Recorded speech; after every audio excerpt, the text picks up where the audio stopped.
Welcome in. This is your Jock Market Power Hour for this week's Valspar Championship, the final leg of the Florida Swing. I'm Rick, gave me that right there. Joe Idoti. Joe, what's up, dude? What up? What up, man? Long week last weekend, a little bit of a short week for us this week, but final leg of the Florida Swing. Bit of a different golf course and a different test that this is going to present to the players this week. Yeah, certainly is. If you're joining us for the first time, welcome. This is your Jock Market Power Hour. We're playing stock market DFS. We're going to buy, we're going to sell, we're going to short shares of golfers, but we're going to do all of that after the IPO phase, which is going on right now. So you can bid on shares of golfers right now. And if you're the high bidder, come approximately 9 p.m. Eastern time, next 45 minutes or so, those shares are going to be allocated to you. The code that you're looking for, it's POWER. That gets you a $50 deposit bonus. And if you put your Jock Market handle in the chat right now, that'll enter you into a draw to win Jock Bucks. Joe, we saw some historic stuff in the Jock Market, the Players Championship last week. We'll get to that in just a second, but you're right. It took a little longer than normal, but at the end of the day, I think we got a well-deserved champion at a great event. Yeah, it was a good finish, right? A bit of an electric Monday for us. There were ups, there were downs for Cam Smith, but the guy's just stone cold, putted like an absolute beast, and was quite a masterful performance. And the good thing about Jock Market, you don't have to hit the winner necessarily to get paid out. And we saw Anirban Lahiri do something special. Yeah, he did. So here's the data. All of this available for free, RickRunGood.com. And Anirban Lahiri last week at this time sold for $1.23 a share thanks to his second place finish. The $20 payout means he saw an ROI, Joe, of over 1,500%. And if you remove the filters, you will find that is the single greatest ROI in Jock Market PGA history, Anirban Lahiri. Yeah, so a couple of things to keep in mind there. He didn't have to win to get it done. And number two, $1.23 IPO price is unbelievable because if you think about it, you can essentially finish dead last and get back $1 per share in IPO price. That number will never completely go to zero. So really, you paid 23 cents. You paid less than a quarter for Anirban Lahiri last week, and you were ended up with $20, turning that quarter into $20 for every single share that you got. Awesome for Anirban. Another thing I want to point out before we leave Sawgrass, Jock Market is just the best, Rick, because I had 35 shares of Hideki, and I was wondering what they were going to do with it. And every other place, you were dead money, and there were a couple people that withdraw. On Wednesday this week, they deposited all that money back into your account. So they are just out there. They're for the people. They're for the user, and that's why we love them. It's just such a different game, right? You point out the WD stuff and the fact that you don't have to win, right? You can get it done a lot of different ways. And even, you're looking at some of these other ROIs, Robert Streb, that was $1.62 a victory. Brian Gay at the Bermuda Championship, that was $2.15 to a victory. But Anirban Lahiri, biggest ROI, not even a victory. It's just, you can have one share, you can have 100 shares. There's so much to like about this format. I really think it's fascinating. Yeah, roughly 270 some per player are available right now for bidding during the IPO phase. That'll close right before 9 p.m. tonight, Eastern time. So get those bids in. It's time. Yeah, so let's turn our attention to this week, Valspar. And Joe, you kind of alluded to this. We are technically in Florida, although the course might not necessarily look like it. It's a little bit different than some of the other tests that we've had in recent weeks. So what are you looking to gain out of this week? Who do you think will find success? What types of golfers at the Copperhead course? Yeah, when I say it's different, it's mostly that while it's difficult, it's not quite as disastrously penal as like the other three stops where there's just water and landmines everywhere. This course is just a complete examination of your entire golf bag. You're going to need to hit everything from driver to sand wedge really well to win this week. Ball striking always prevails. The fairways, I believe, are like 24 yards wide on average, which is much, narrower than we see on tour average. Long approach shots. You've got the 5 par 3s. And of course, we close things down with the infamous snake pitch, which always plays over par, the closing stretch 16 through 18 there. Yeah, the unique other aspect of this is 5 par threes on this 71 layout, all of them over 190 yards. Joe, what club do you hit into par threes that are over 190 yards? So the 190-yard one, I'm going to be hitting a 4-iron. But the ones there's one that's 235, I believe. That's a 3-wood if I'm lucky. That could be 3-wood, definitely, depending on the wind. So it's a lot of hybrids and 3-woods. These guys probably won't be hitting those clubs, but that's what I'd be taking.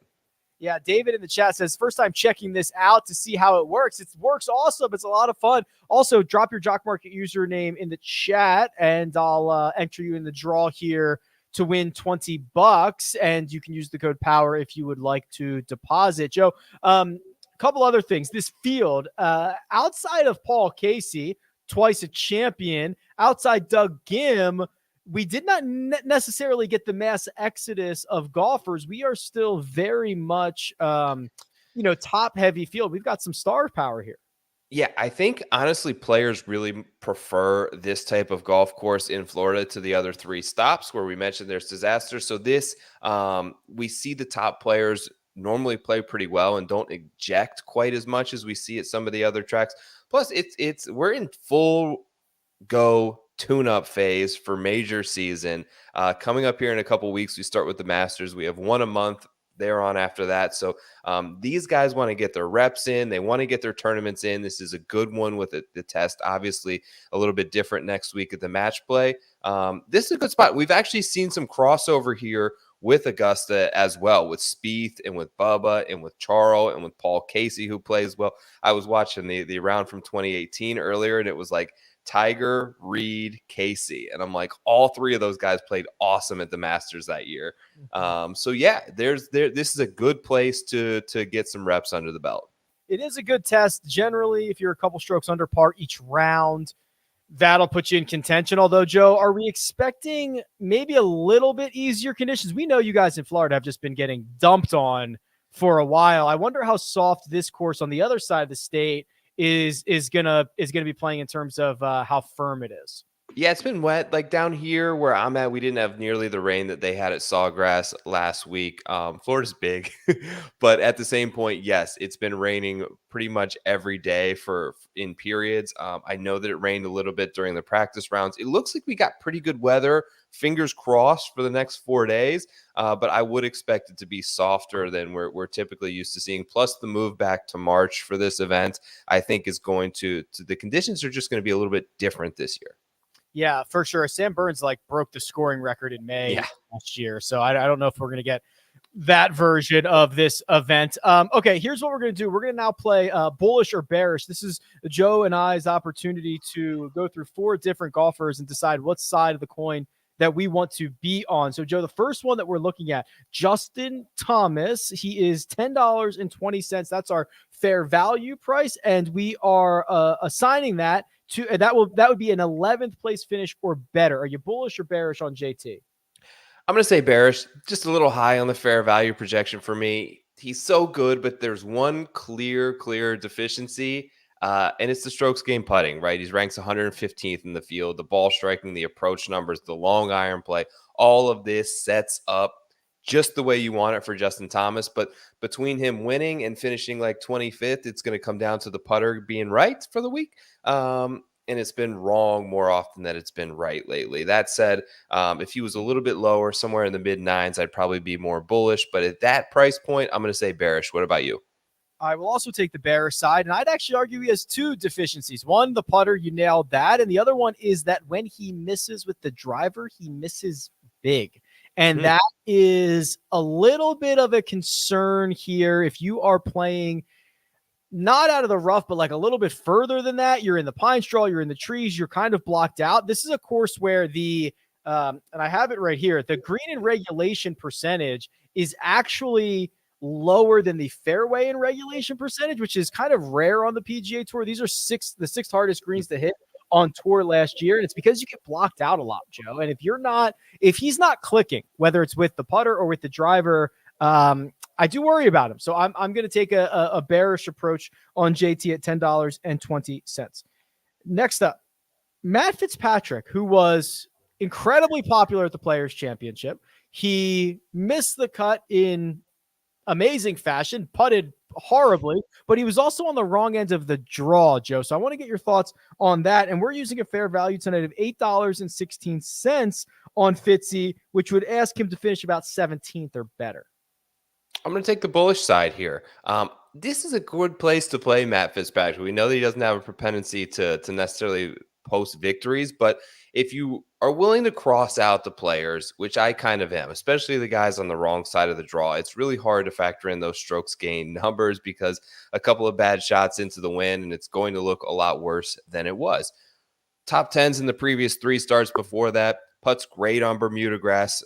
Typically lives down here in the area now, has become more and more familiar with these type of golf courses and this type of surfaces. I'm going to go bullish on Fitzy this week. This was the hardest one for me. I didn't necessarily know what to do. I think I'd like to be a little bullish on Fitzpatrick.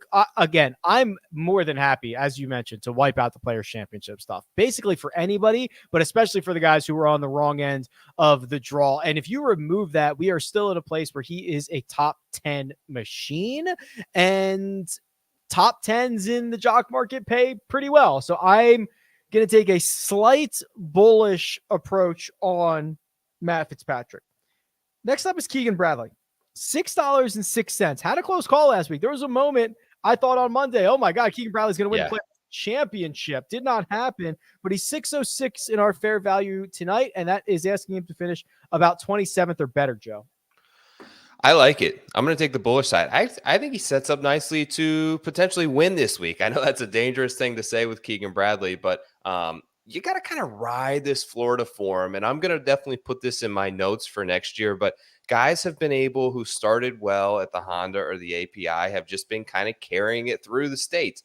He's one of those guys, 11th at the Arnold Palmer, 5th last week, was terrific on approach at the Players, which is normally his strong suit, normally good off the tee. And you mentioned not only did he make a run last week, he made a run here at this event with Sam Burns last year. I had a nice Burns ticket. I thought Keegan was going to ruin that one for me. But he didn't, coming back to a spot that he typically plays well on a course that should suit his game and in good form. Bullish on Bradley. Yeah, finished runner-up here last year. I will also take the bullish side of things. 606 is, I'd have to look it up. He might be, that might be towards the higher end of paying for Keegan Bradley, but there was a lot of stuff that went against him. Played the final 2 holes awful. He had the weird 2-shot penalty he had to take in round 2. Still was phenomenal from tee to green. Yeah, you got to be a bull on Keegan, which leaves us with Russell Knox. We're using $4.93 for his fair value tonight. That's 34th or better, Joe. Bullish or bearish on Russell Knox? Bullish as well. That's going to be 3 for me. Approach numbers have just been great. Last 5 starts, he's been crushing it on approach. Has great course history here. Has played another guy who's sort of been able to ride a little form through Florida.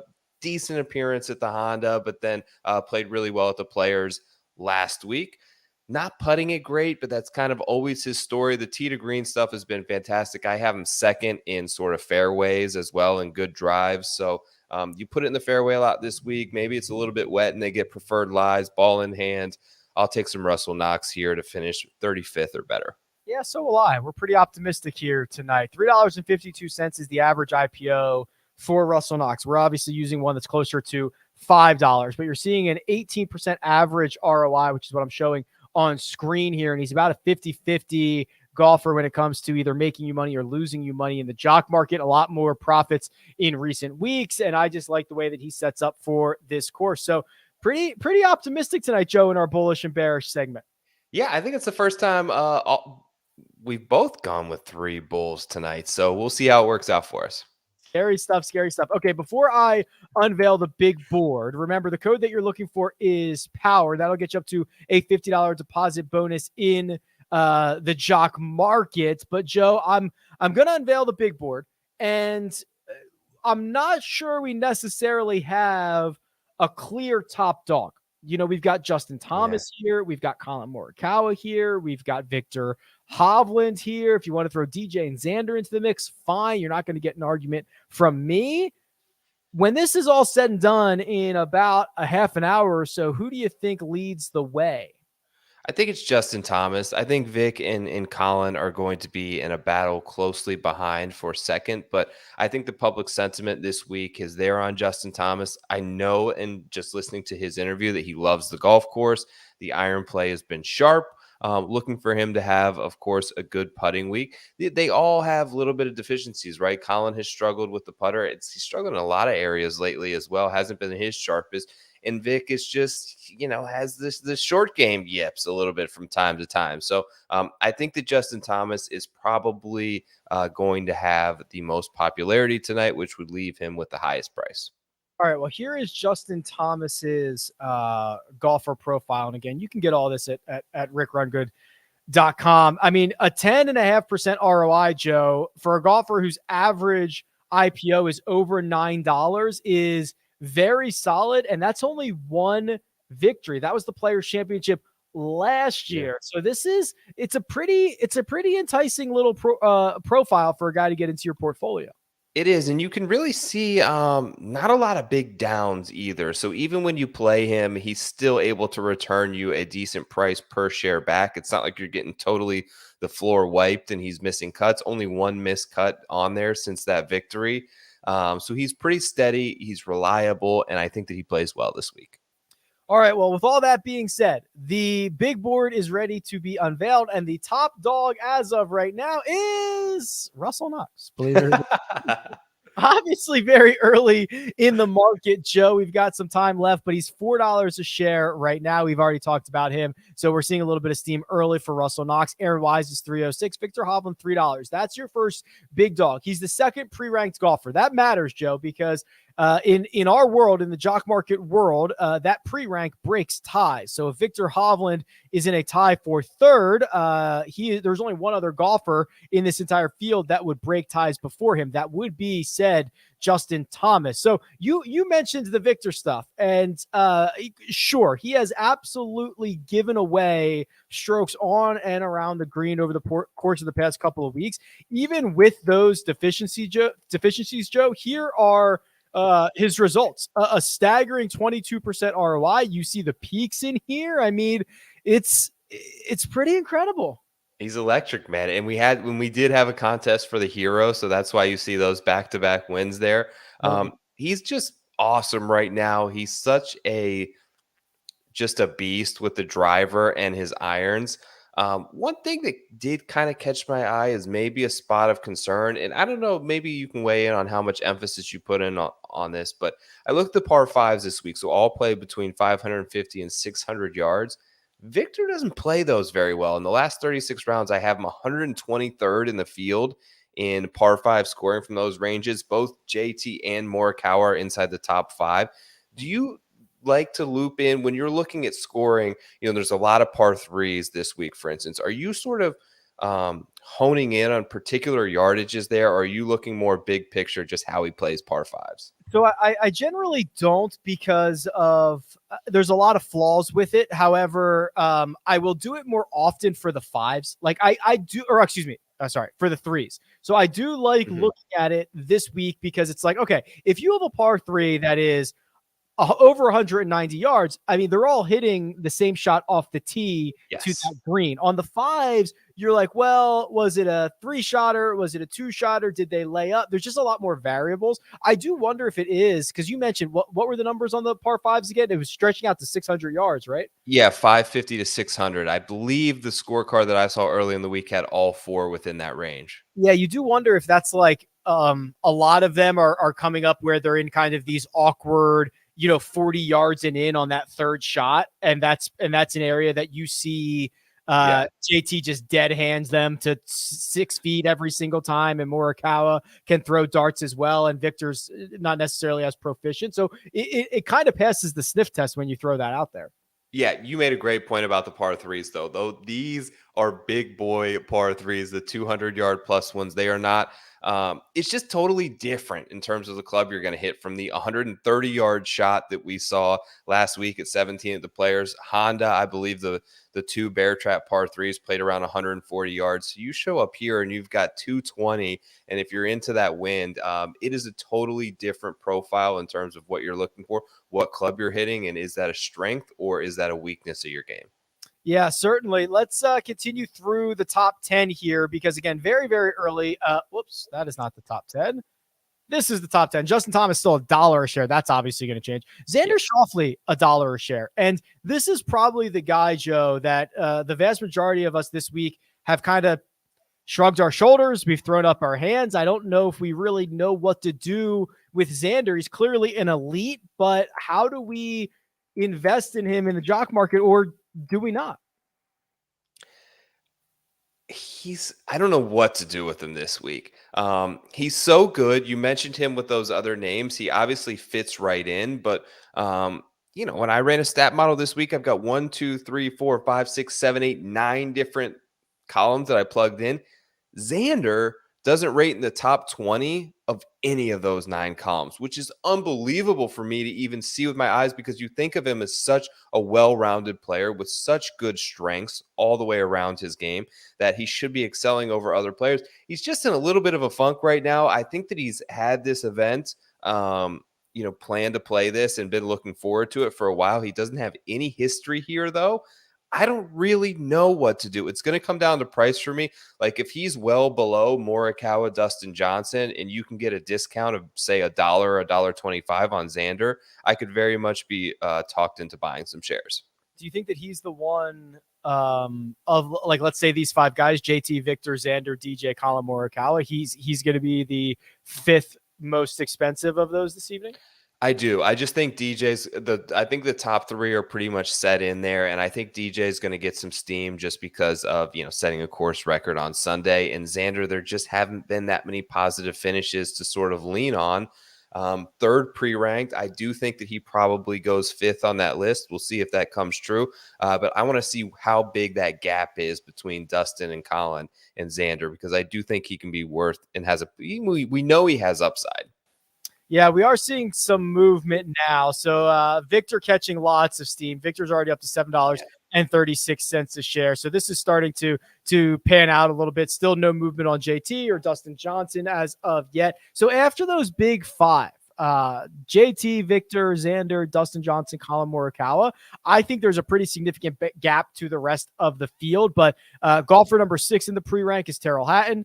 Louis Oosthuizen is 7, Matt Fitzpatrick is 8, Shane Lowry is 9, Chris John Bezadenhout is 10. Is there a golfer or two in kind of that next tier, Joe, that you're most interested in? Yeah, I like Shane Lowry a lot this week. He's been great in Florida. I had him like plus 16 strokes gained ball striking. If you look at the 2 events that he's played thus far, at the Sawgrass and at the Honda, probably should have won the Honda. Was in it at the Sawgrass until very late, made a nice run there. But his game is just shaping up really nicely. He had that little bit of a lull there in November, but there were a couple of really positive European Tour starts within that gap there that you see from November to February, basically, where he was top 10ing. He had a 4th, he had an 8th, he had a 12th mixed in there. So the form is returning. He lives full time in Florida here now, has done so for the past 5 years. He's getting better at Bermuda grass putting. If you look at the splits, it would appear that this isn't his preferred surface, although when you look much more recently, he's putting really well. So I like Shane Lowry a lot this week. Yeah, we've got a fair value on Shane Lowry at $7.73. If that comes true, Joe, that would be an all-time high for Mr. Lowry. But by the sounds of it, you believe that's deserved. Yeah, I do believe it's deserved this week. He's just playing great. We'll see. I mean, that is a high price, basically asking him the top 20 this week. We'll see if it gets quite there. I like him this week. It's going to depend ultimately if I buy shares on what that price point is at come like 858. Okay, still seeing. Okay, now we're getting going here, Joe. So 925 for Victor Hovland. So we are already closing in on the double-digit mark. That's asking Victor to finish 13th or better. Colin Morikawa right behind, $7.90. How about our defending champion, Sam Burns, who did not have himself a great final round at the Players' Championship, ended up finishing in a tie for 26. That got him a little itty bitty 2% positive ROI, Joe. Are we willing to quickly forget that round and get right back onto the Sam Burns train? Oh, I don't know.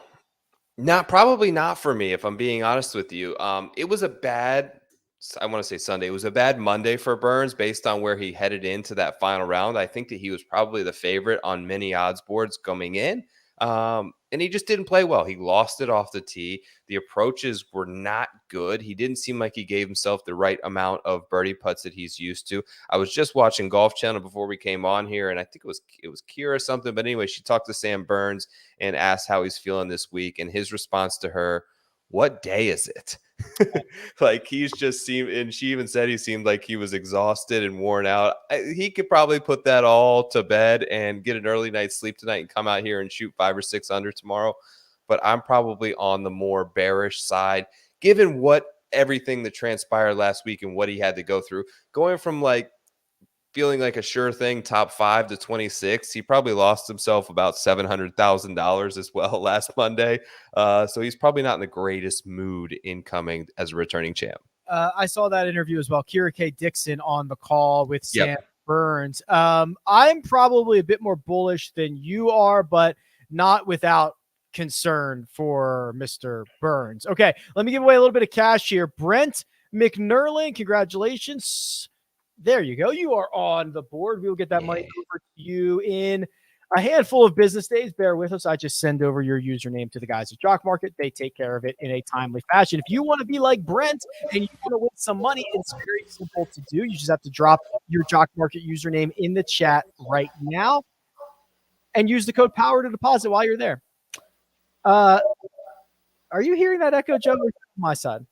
Yeah, no, I hear it a little bit. It's not too bad though.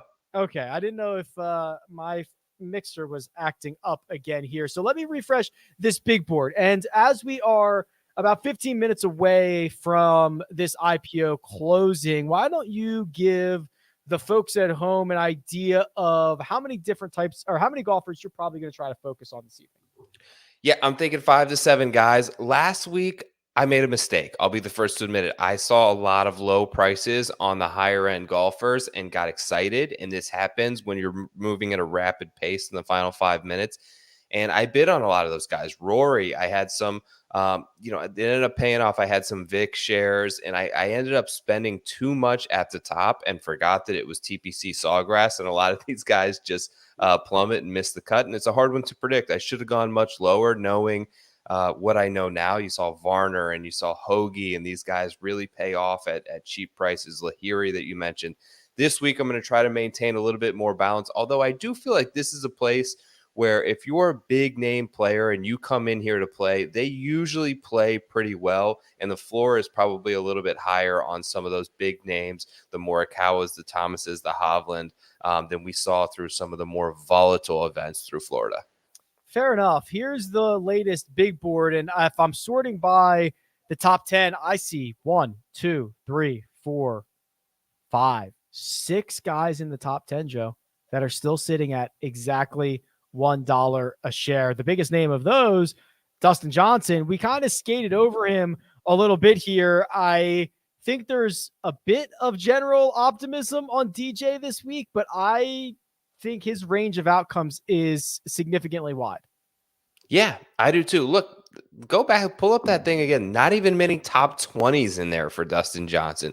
I believe the 9th place finish is his best in a long time. So, okay, he had the Tour Championship. We can't really count that. But before then, that's his only top 10 that you can really see on the board there. Yeah, he's something's been off with him. I think that things are trending back in a positive direction. But if shooting a final round, whatever, 65 or whatever he shot the course record on Sunday is going to inflate the bubble of that price a little bit too much, I'm willing to sort of pass on it. Because you mentioned a miscut is not out of the question here. All right, let's go. Let's go further down the board here. Let's find some people some value in the final 10 or 15 minutes or so. We'll get out of the top 10. And I can kind of open this up to you, Joe, here. I mean, there's guys that I'm interested in, like an Abraham Answer or a Bubba Watson or an Alex Noren. But like let's talk value here. Some guys that are not going to be as expensive as those top 10 golfers. Where do we want to spend our money? Yeah. Adam Hadwin is a guy that comes to mind for me. Played decent last week, has a win here in the past. This is the type of golf course that I think really can sort of reward his type of skill set. Joel Damon has just been really kind of overlooked and been really good on approach and ball striking numbers. I think that he goes relatively low tonight. There's Mito Pereira there. These are all guys I'm sort of expecting in the high $3, maybe low $4 range. That I think present a good bit of upside to potentially top 20 this week. Damon, I mean, you see that there. He's been hit or miss. He's still being able to return a little bit of ROI, even though he's been a loser in 22 of 35 of the markets. I do think this is a good spot for him, and he comes in playing decent. Yeah, I don't mind that. I want to look up Bubba's stuff while we're here because Bubba is somebody that has historically played very well at this event. Doesn't play it every single year, but he's gained a stroke and a half per round over 22 rounds. He's looking at, he's about as close to a break-even player as you can get in the jock market. I mean, he's average ROI 0.8%. Interesting. How do we feel about Bubba this week, Joe? Good spot for him. Great spot for him. I have number one in strokes gained total at the Copperhead course over his career. Loves just a place, and we know this, it's kind of a cliche, but a place that really fits his eye where he's able to utilize his strengths in terms of moving the ball left to right and right to left. And he loves these sort of tactical golf courses. It kind of reminds me a bit of some of the other places he's succeeded, like the Travelers, just being able to sort of manipulate the golf ball. Augusta that we mentioned, all places that Bubba typically plays pretty well. And Gary Woodland's another one that kind of, I feel like, fits that mold a little bit of maybe seeing a little bit of a resurgence this season. We've seen him play great thus far in the Florida swing. Bubba was probably the round of the tournament last week, right? Before basically what happened on Monday. Yeah, he got much worse as conditions got easier, which is kind of fun. He was in full creative Bubba mode. He was wind like that. He was fully engaged, shot a 4 under 68, bogey free. Everybody talked about JT. Bubba was a shot better. That was just like full on Bubba mode. And then when things got easier, he was like, yeah, whatever. I know. It's like something, it's like it has to challenge him to really grab his attention at this point. But I think he sets up well. I expect him to play well. We might have a new little king here. Victor's already over $10, $10.10, nearly, well, not nearly, over $1.50 more expensive than Colin Morikawa, who's nearly $2 more expensive than Matt Fitzpatrick and Sam Burns. So these tiers are shaping up, and we're seeing a charge from Justin Thomas, now $5 a share. Let's continue down lower than that, though. Francesco Molinari's result last week, T42, probably not as bad as kind of he played, Joe, right? I mean, he was in the mix for 2.5, 3.25 rounds, just kind of faded down the stretch. He was seemingly striking it pretty well. Jason Kokrak, right below there, is a guy that's very interesting to me. I've seen him as a very popular pick on a lot of odds boards. Has great form here as well. One in Houston. What was that, back in November? So 3 wins on the jock market in the last that you've got up there on the chart. We know that he has the ability to sort of peak and spike, and that's one way to sort of play this game. 3 wins in the jock market might be the most. I guess Cantlay's got technically 4 because we did the Tour Championship. He would have gotten 4, but that is up there when it comes to victories in jock market format. And you mentioned that he's got the really strong history around this event. Just let's continue to go down the board here. Kisner had himself a nice week last week. He's $2.66 a share at the moment. He was $3.33 last week and returned you nearly 400% ROI with a 4th place finish. Are you willing to go back to Kiz? Maybe at 266, yes. I have a feeling he gets closer in the mid 4s to $5, in which I'm willing to let it pass up. He did a lot of it right around the green and chipped really well last week, which is kind of his game. Like a lot of those par 5s aren't really reachable for him. So his strategy is sort of keep it in play off the tee, get it up around the green, and get up and down for birdie. And he did that awesome last week. Could that continue? Potentially.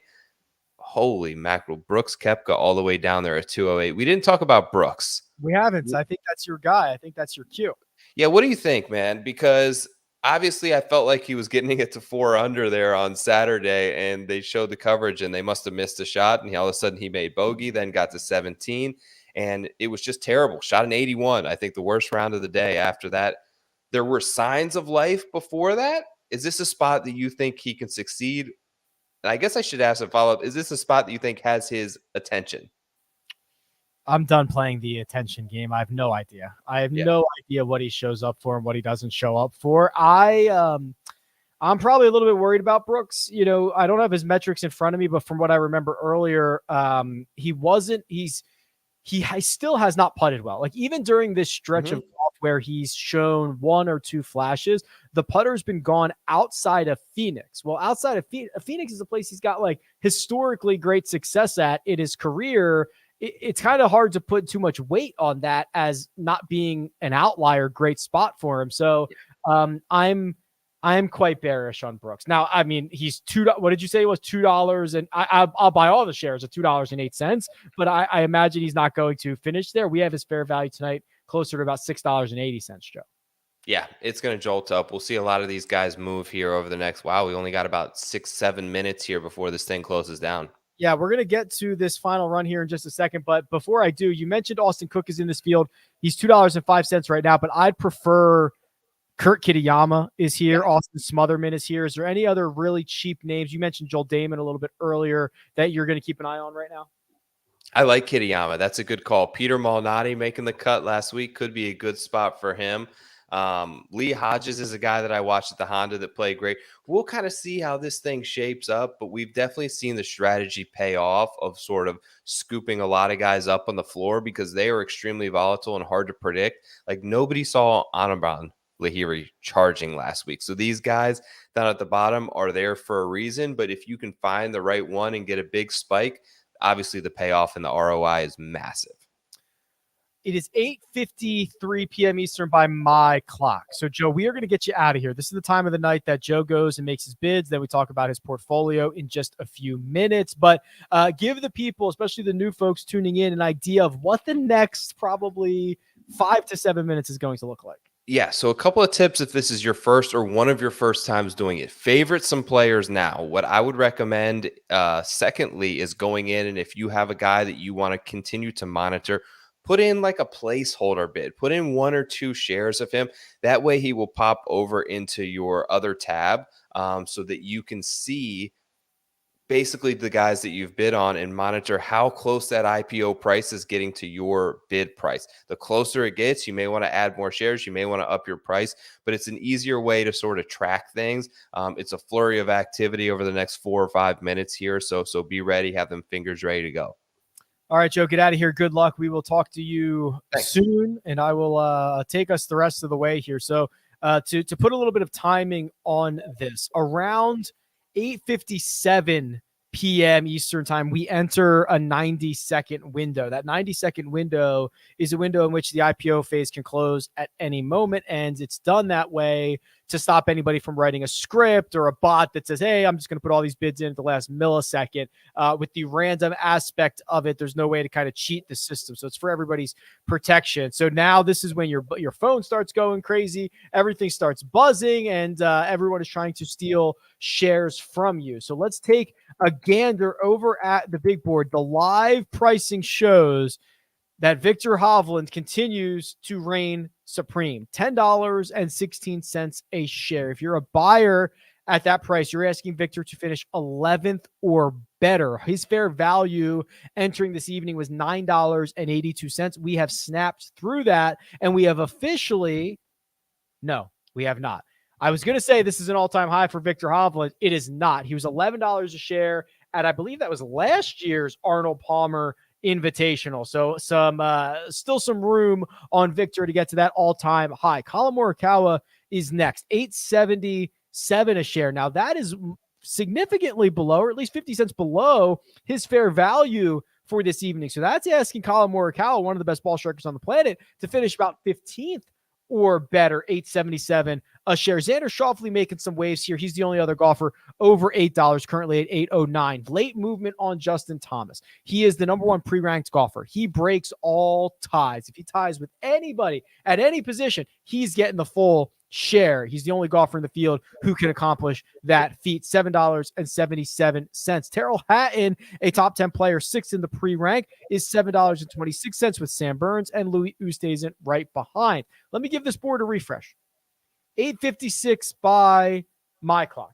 We're going to keep a close eye on this live market over the course of the next few minutes here. And okay, this is starting to make a little bit of sense. Here comes JT. We might have a situation where JT and Colin Morikawa try to run down Viktor Hovland. The gap is closing. Victor still out in front, $10.16 a share, but Morikawa and Justin Thomas at $9.06 and $9.02 respectively. Xander still at 809, and Dustin Johnson has just passed Terrell Hatton.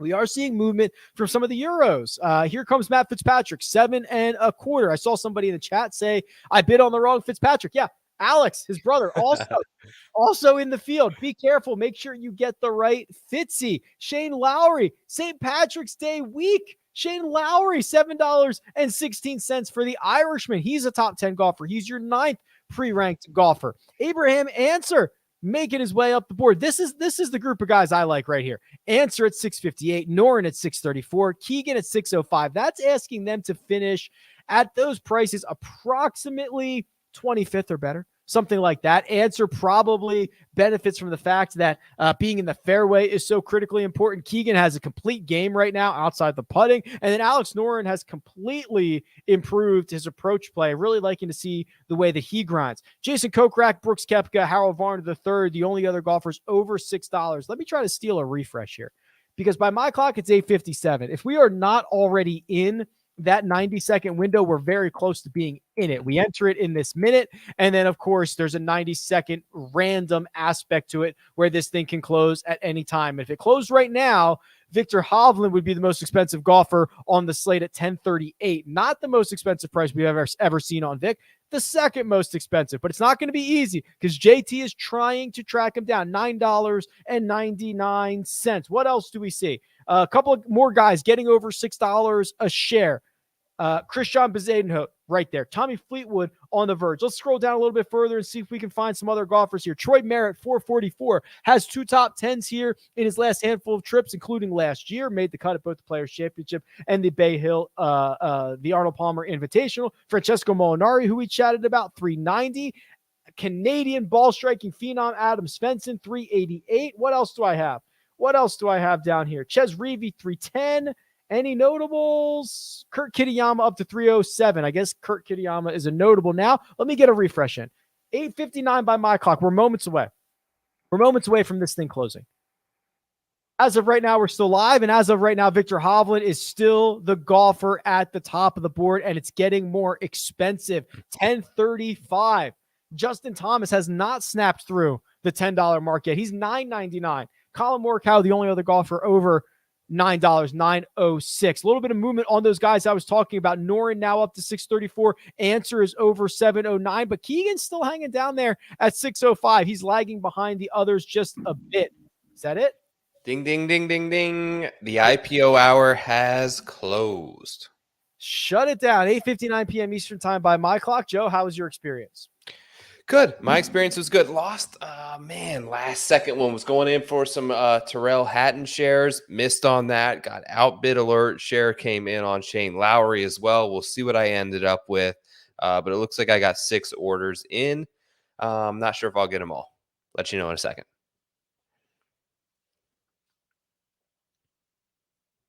Let's try that again. There we go. I'm going to let the dust settle here. Let the big board refresh. We will let Joe's shares come over. Let us know in the chat who you got in your portfolio. If you have not deposited yet, the code you're looking for is POWER. That's up to a $50 deposit bonus. Let me give the board a refresh here, Joe. See if I have the final numbers yet.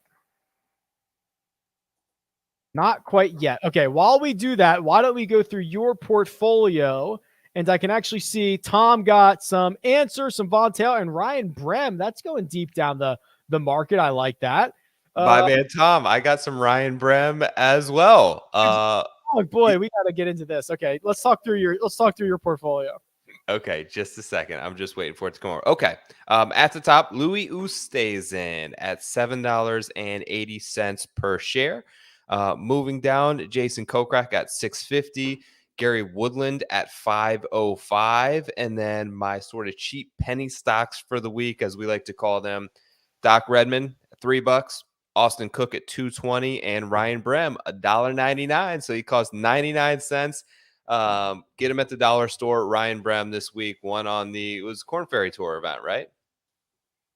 Or no, was it? He won the alternate field event. He won the alternate field event. That's correct. Yep. Yeah. Louis Oosthuizen, Jason Kokrak, Gary Woodland, Doc Redman, Austin Cook, Ryan Brem. Joe, you put your money where your mouth is. We talked about a lot of these guys, not only this week, but we've talked about these guys a lot in recent weeks. Yeah, I thought Doc played really solid last week. We'll see if he can put it together again. Approach numbers have been really good in 3 of the last 5. That's normally what he hangs his hat on. I was excited to kind of get some shares in the low 3s on Doc and Gary and Kokrak. Excited about those two. We'll see if Louis can pay it off because he has been a roller coaster. But he's making a ton of birdies. If he can just avoid disaster, and this is theoretically a better spot to avoid the double and triple bogeys that have been plaguing him than the other Florida stops, I think he could be in good shape. Normally, last year was like the king of jock market because he had all those massive second place finishes. That's what I was going to mention. He's been like the most profitable guy ever without a victory. Yeah. Okay. I've got the big board here. Let me just remove your portfolio. Okay. It took until probably 3 seconds left in the IPO, Joe, but the support for Justin Thomas came through. Oh, he got him? Wow. He sniped Victor at the end. Basically, the entirety of the IPO, Victor Hovland was the most expensive golfer. Justin Thomas got late support and moved his price to $10.50 a share. That is the most expensive we've seen on JT, Joe, since the Wells Fargo Championship, which is really kind of in line with what we've seen the trend in the market where you don't get a lot of these $10 guys anymore. So we're pretty near the ceiling on JT. Yeah, and Victor as well. I don't know how many times he's been north of 10, but then you get basically $1.50 drop off. I'm sorry, you have Colin in there in the $9 range, but then Xander, it was interesting to see, was able to sort of outpace Dustin Johnson there down the stretch. I didn't necessarily see that coming. Yeah, so Justin Thomas, yeah, back when we first started the cash markets, he would routinely clear $11, believe it or not. And now, yes, recently this is the most expensive he's been. And then Victor, I'm checking him right now. I know there was an $11 a share price. Yeah, okay. So this is the second most expensive he's ever bid. $11 at the Arnold Palmer Invitational in 2021, and then $9.50 at the Wells Fargo Championship. That was a huge gap between those top two prices. Yeah.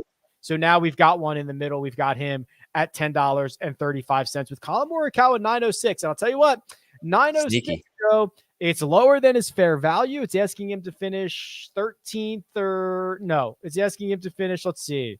Yeah, like 13th or better. That's pretty darn good. That's sneaky on a course that I think if his game is clicking, he could come in and route this place. Before the players and what happened there, look at how many top 7s in a row. 1, 2, 3, 4, 5 straight events. That's going to basically double your money if he's able to do that this week, paying $9 a share. So good on Colin. I think that is a wise play for anyone who purchased those. The big 5 that we discussed before the IPO remains the big 5. Xander Schauffele, $8.75, Dustin Johnson, $8.50, and then a pretty big gap of 70 cents down to Louis, who is headlining your portfolio for this week. And then in the 7s, couple of notables. I like the answer price, $7.22. I think this kind of sets up pretty well for him. It's very, very close to his fair value. Any surprises from the $7 and up range? Yeah, not really. I mean, Brooks is $6.26. I didn't do it, as you know, but that is not bad. I mean, he's priced. Look at the other guys basically on the odds board, kind of right around him. There's Lowry, there's Answer. They're both kind of in the mid 7s there. You're getting basically $1 break on Brooks Koepka. He's priced below Alex Noren this week, which I don't know. That that doesn't feel right. But yeah, he's just volatile, right? So he is probably the most likely to go to $1, but there were some signs of life. But overall, you mentioned losing strokes putting in 8 of the last 11. It's hard to play well doing that. We assigned a fair value during bullish and bearish of Keegan Bradley at $6.06. He went for 605, Joe. So we almost nailed it exactly, which I like. 605, that's fine. I believe I was bullish on that number as well. I like these two in the mid fives, Hadwin and Bubba Watson, 540 and 525. I could be an investor in those all night long. Yep, I like both of those as well. Ultimately, I think I had shares of Bubba at the same price that I ended up getting Woodland for. So Bubba shares left. Woodland was able to stay at that price. That's why I moved him over to the portfolio. Couple other guys we talked about. Kitayama went for 315. Let's see what else we've got here. Lee Hodges, who you mentioned, Joe, 310. Let's see what else we've got here. Oh, Smotherman, 250. He was 255 at 815. I don't think. You know who else has been playing pretty well? Sam Ryder, just below $3 there at 299. He's in decent form right now. So, obviously those couple are just barely making the cut and squeaking through. But before that, a run of like top 25s. I think he has a good bit of upside, rated out pretty well for me this week. There's guys down here, Rick, in the $2 range that you can be talked into one way or another on just about any of them. But as we've seen in the past, it makes a wise decision in the jock market if you can get one of them to boom. Yeah, what I like about Ryder here is, he's got these 3 events in a row where he's basically doubling your money, and he's doing it at $2, $2.25, $3.50. It's not a huge investment. At any time, any golfer doubles your money, you are doing a good thing. Just kind of scrolling through and seeing if anything else jumps out at me, if anybody snuck through, but it doesn't truly appear that way. Who's this week's honor bond? Honor bond was 123. Okay. Andrew McCain is exactly $1.23. Two Gloves Tommy Gainey, 145 a share. Martin Trainer had one of the big jumps on that list. I believe was top 5 there at Houston. Maybe he can do it. Yeah, you know what? Let me pull that back up here. Biggest ROIs ever. Yeah, here they are. Martin Trainer, 4th highest ROI ever. And that was with a payout of $14 a share. He didn't even have to finish runner up. $1.21 is what he went. So there you go. That is the board for this evening. Now, Joe, we have to note next week is the match play. But the jock market, as you guys know, we do stroke play events only. So what we're actually going to be doing next week is Punta Cana. Corrales Punta Cana Championship, which will actually kind of be nice because, it was a weird week this week with the short week. It's going to be another short week next week because of Wednesday start for the match play. But we'll still be able to do this Wednesday night and rock the Punta Cana event. Absolutely. Yeah. Ready to roll on the alternate field event there. Normal stroke play event. Last year we saw, this is where Joel Damon won, I believe, at Punta Cana. So you're going to get some decent players in the field. We'll be here Wednesday night, as always, at 8:15 to talk through just about everyone in that field and make some buys for you. Yeah, Damon did win that event, but that wasn't a year ago, right? That was like the fall version. I feel like they've moved this event around so much because that feels I know. His win was much more recent than that. It totally feels like this is not a normal spot on the schedule for Punta Cana at all. It might be. I don't know. I actually think it is. I think I don't know. They had a couple of them like 6 months apart after the pandemic, so I'm very confused about the spot. But after that, we go Valero and then Masters, baby. We're back to Georgia. I've heard of that event. Okay, I'm very much looking forward to that one. You can follow Joe on Twitter. Hold on, before I do that, use the code POWER. $50 deposit bonus. It helps you. It helps us. It helps the guys with Jock Market. It is a win-win-win. Follow Joe on Twitter at TorPicks, and you can follow me at RickRunGood. This has been your Jock Market Power Hour for this week's Valspar Championship. Good luck.